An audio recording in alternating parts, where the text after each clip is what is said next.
Les Cévennes sont la région où j'habite et c'est la région qui m'inspire quasiment tous les romans que j'ai écrits depuis maintenant une bonne quinzaine d'années. Chaque fois, dans chacun de mes romans, on retrouve effectivement en toile de fond les Cévennes ou le Haut-Languedoc, la région de Nîmes, entre Nîmes et Alès. Donc effectivement, les Cévennes, j'allais dire, c'est le personnage principal de chacun de mes romans, si je peux dire que c'est un personnage. C'est la région où je me suis enraciné, où je me suis bien senti une fois que j'ai quitté ma région natale du nord de la France. C'est vrai que c'est une région historiquement intéressante.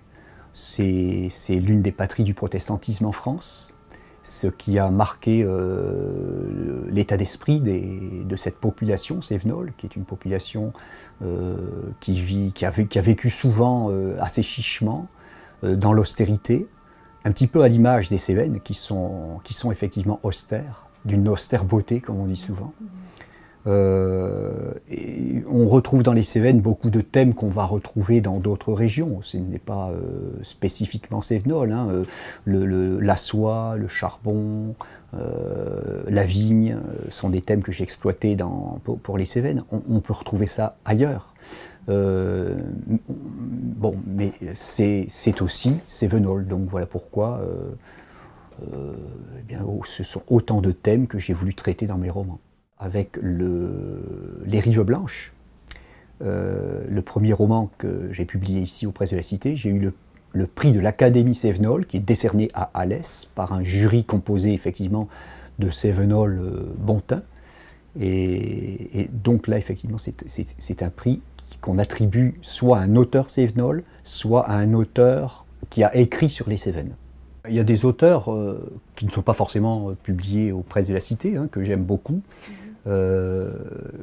Christian Signol, par exemple, quand je l'ai découvert, je le lui ai dit un jour que je l'ai rencontré rapidement au Salon de Brive. Je lui ai dit, Monsieur Signol, si j'écris, c'est peut-être grâce à vos romans que j'ai découvert. Parce que je me suis dit, il dépeint tellement bien, il raconte tellement bien sa région de la Dordogne, que j'ai eu envie, au fond, d'apporter la même chose pour les Cévennes, que j'aime beaucoup, où je me suis enraciné. C'est pas ma région d'origine, mais je m'y suis bien enraciné et je crois qu'on m'y a bien adopté. Et donc voilà, des auteurs comme ça. Jean-Guy Soumy aussi, toute cette école de Brive m'a beaucoup inspiré, enfin, pas inspiré mes thèmes, mais m'a beaucoup incité à écrire ce que j'écris aujourd'hui.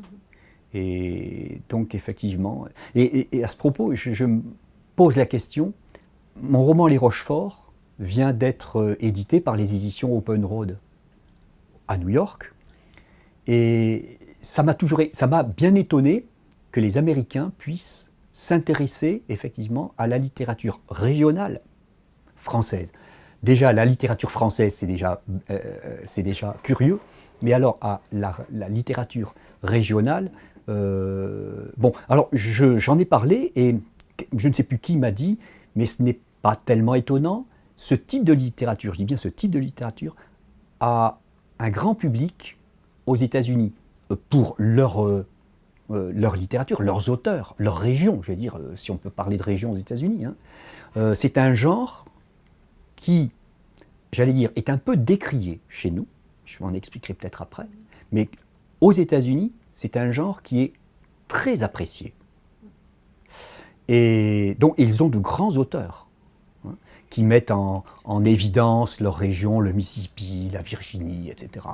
Bon, toutes les grandes régions des États-Unis que nous connaissons d'ailleurs, hein, et nous avons la Louisiane. Bon.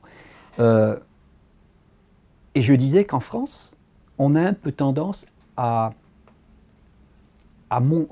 décrier un peu ce type de roman, alors que ces romans que d'aucuns appellent romans de terroir, et moi personnellement je suis vraiment contre cette appellation, qui ne veut pas dire grand-chose. Je préfère parler de romans régionaux si c'est mieux. C'est du roman populaire, et je crois que c'est au sens noble du terme. Et quand le lectorat, les lecteurs viennent nous dire, vous savez, quand on a fermé un de vos livres, pas forcément les miens, hein, ceux de mes collègues également, même si on oublie l'histoire, il nous reste toujours quelque chose. Parce qu'on a appris quelque chose sur votre région, sur l'histoire de votre région, voire sur l'histoire tout court. Et je crois que c'est là l'essentiel. Et c'est ce qui fait, je crois, la richesse de cette collection Terre de France, de tous les romans de ce type-là. C'est la richesse de la littérature régionale. Et moi, j'aimerais, c'est mon plus grand souhait, c'est que dans les médias, on nous consacre une place plus importante que celle qu'on nous consacre jusqu'à présent. Ça a été le cas du polar, qui est aussi un genre de littérature très populaire, à qui on a consacré une place importante. J'aimerais voir dans ma vie la même place accordée aux romans régionaux. On aurait gagné, je crois.